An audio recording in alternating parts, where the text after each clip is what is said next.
Shalom Bapak Ibu, sahabat Galilea yang diberkati oleh Tuhan Yesus. Kembali kita bersyukur kepada Tuhan sebab Tuhan adakan bagi kita hari ini. Amin. Semua karena anugerah-Nya, itu sebabnya mari kita selalu merindukan Tuhan sebelum kita memulai segala aktivitas kita di hari ini, terutama di hari weekend ini ya Bapak Ibu. Mari kita datang kepada Tuhan sebelum kita berkegiatan. Kita mau baca, dengar, dan renungkan firman Tuhan. Mari kita berdoa. Bapa Surgawi, Allah, di dalam nama Yesus Kristus, kami datang di hadapan-Mu mengucap syukur sebab Tuhan adakan bagi kami di hari ini. Kami boleh berada di hari Sabtu, kami boleh melakukan aktivitas berkegiatan di akhir pekan ini. Namun sebelum jauh kami melangkah, kami mau dengar firman-Mu. Urapi kami, buka hati pikiran kami, supaya apa yang kami baca, kami dengar tidak untuk kami lupakan, tetapi itu termaterai dalam hati kami dan menjadi rema dalam hidup kami. Urapi kami semua, pendengaran kami, pikiran kami, juga hamba-Mu yang hendak menyampaikan kebenaran firman-Mu diurapi secara khusus. Setiap perkataan yang keluar dari mulut hamba-Mu adalah perkataan yang diurapi, sehingga setiap orang yang mendengar diberkati, berakar, bertumbuh, berbuah di dalam Engkau. Kami diamkan seluruh suara hati kami kecuali suara Tuhan kami mau dengar. Di dalam nama Tuhan Yesus kami siap dibentuk, kami siap diberkati. Setiap kita yang siap dibentuk, diberkati, berkata amin. Bapak Ibu, tidak biasanya hari Sabtu saya sendiri, ya kali ini tidak bersama Ibu karena lagi kurang fit ya, kesehatannya terganggu. Dan karena itu Bapak Ibu, mari kita siapkan diri sebelum kita beraktivitas di hari ini. Kita membaca Wahyu pasal 2 pada ayat 18 sampai dengan ayatnya yang ke-29. Kepada jemaat di Tiatira, dan tuliskanlah kepada malaikat jemaat di Tiatira, inilah firman Anak Allah yang matanya bagaikan nyala api dan kakinya bagaikan tembaga. Aku tahu segala pekerjaanmu, baik kasihmu maupun imanmu, baik pelayananmu maupun ketekunanmu.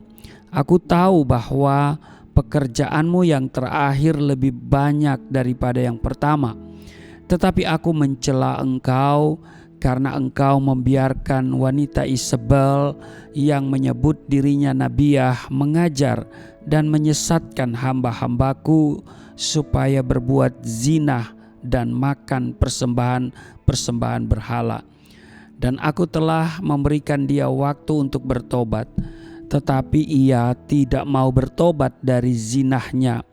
Ayat 22, lihatlah aku akan melemparkan dia ke atas ranjang orang sakit, dan mereka yang berbuat zinah dengan dia akan kulemparkan ke dalam kesukaran besar jika mereka tidak bertobat dari perbuatan-perbuatan perempuan itu. Dan anak-anaknya akan kumatikan, dan semua jemaat akan mengetahui bahwa akulah yang menguji batin dan hati orang, dan bahwa aku akan membalaskan kepada kamu setiap orang menurut perbuatannya. Ayat 24, tetapi kepada kamu, yaitu orang-orang lain di Tiatira yang tidak mengikuti ajaran itu dan yang tidak menyelidiki apa yang mereka sebut seluk-beluk iblis, kepada kamu aku berkata, aku tidak mau menanggungkan beban lain kepadamu. Ayat 25, tetapi apa yang ada padamu, peganglah itu sampai aku datang.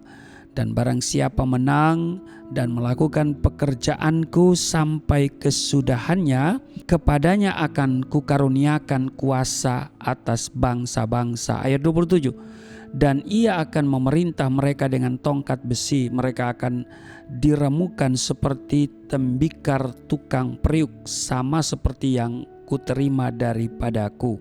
Ayat 28, dan kepadanya akan kukaruniakan bintang timur. Ayat 29, siapa bertelinga hendaklah ia mendengarkan apa yang dikatakan Roh kepada jemaat-jemaat. Bapak Ibu, demikian pembacaan di dalam Wahyu pasal 2 pada ayat 18 sampai dengan ayatnya yang ke-29.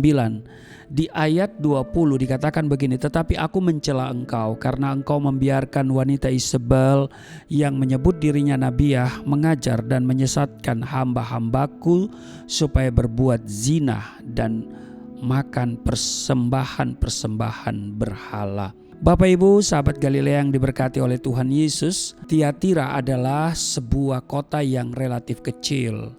Awalnya didirikan sebagai kota pertahanan untuk melindungi kota Pergamus yang adalah pusat pemerintahan. Tiatira tidak begitu terkenal jika dibandingkan dengan kota-kota lain yang menerima pewahyuan dari Tuhan. Namun jemaat di kota kecil ini justru mendapatkan kiriman surat yang paling panjang isinya. Kemungkinan besar jemaat Tiatira ini dirintis dan dimulai dari pertobatan keluarga Lydia. Lydia adalah seorang penjual kain ungu yang beribadah kepada Tuhan dan hidupnya menjadi berkat bagi banyak orang. Kalau saudara periksa di Kisah Rasul pasalnya yang ke-16 pada ayatnya yang ke-14. Tiatira ini dikenal sebagai pusat perdagangan kain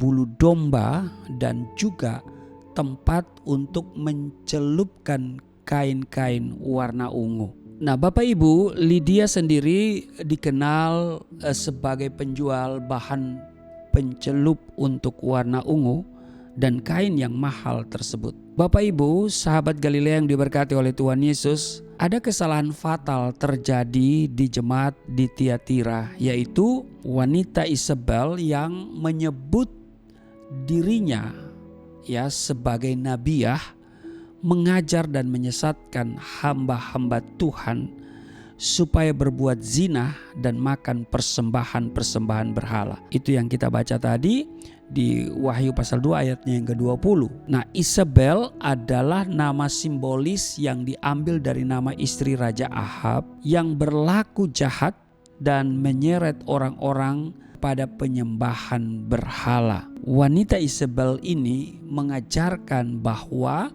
orang percaya boleh melakukan perzinahan dan boleh menyantap makanan yang sudah dipersembahkan kepada berhala. Intinya, nabiah ini telah mengajarkan ajaran-ajaran yang menyimpang dan menyesatkan secara terang-terangan, berkompromi dengan yang namanya dosa. Nah, sekalipun sudah melihat penyimpangan-penyimpangan, sepertinya jemaat di Tiatira tidak melakukan sesuatu apapun dan seolah-olah membiarkan hal itu terjadi. Di dalam kehidupan bergereja, Bapak Ibu, tidak sedikit orang percaya yang masih berkompromi dengan dosa. Mereka menutupi dosa dengan topeng-topeng, yaitu perbuatan baik, memberi banyak persembahan, menjadi donatur gereja, dan masih banyak lagi. Nah, mereka berpikir bahwa dengan segala yang diperbuatnya itu, yaitu apa?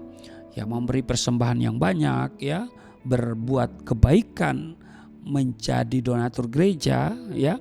Mereka berpikir dengan perbuatan itu, dengan serta-merta Tuhan bersikap lunak kepada dia dan menutup mata terhadap pelanggaran mereka. Bapak Ibu, saya mau katakan dengar baik, ingat, Tuhan tidak membiarkan dirinya dipermainkan. Mengapa? Sebab apa yang ditabur orang, itu juga yang akan dituainya. Itu tertulis di dalam Galatia pasalnya yang ke-6 pada ayatnya yang ke-7. Karena itu biarlah kita tidak berkompromi dengan dosa. Kita telah berkomitmen untuk hidup dalam kekudusan dan hati kita melekat kepada Tuhan. Amin. Selamat beraktivitas di akhir pekan ini. Tuhan Yesus memberkati. Mari kita berdoa. Terima kasih Tuhan, untuk hari ini kami diingatkan supaya kami tidak kompromi dengan dosa. Kami tidak akan mempermainkan Tuhan, karena kami tahu perbuatan-perbuatan itu sangat menyedihkan hati Tuhan, dan sudah pasti mereka akan mengalami hal-hal yang membuat mereka tidak akan bertumbuh dalam rohani, dan mereka tidak akan mengalami lawatan Tuhan.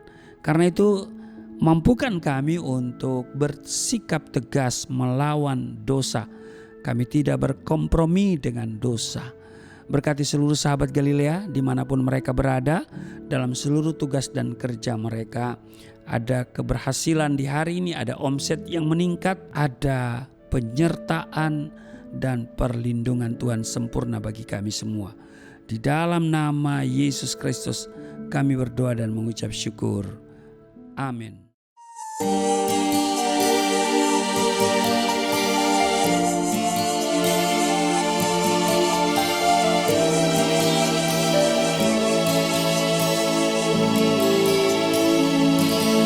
Bapa kami yang di surga,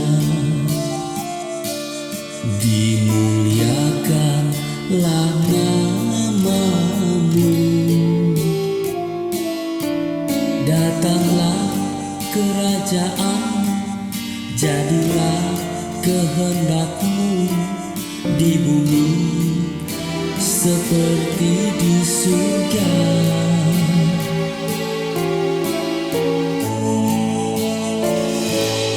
Berikanlah kepada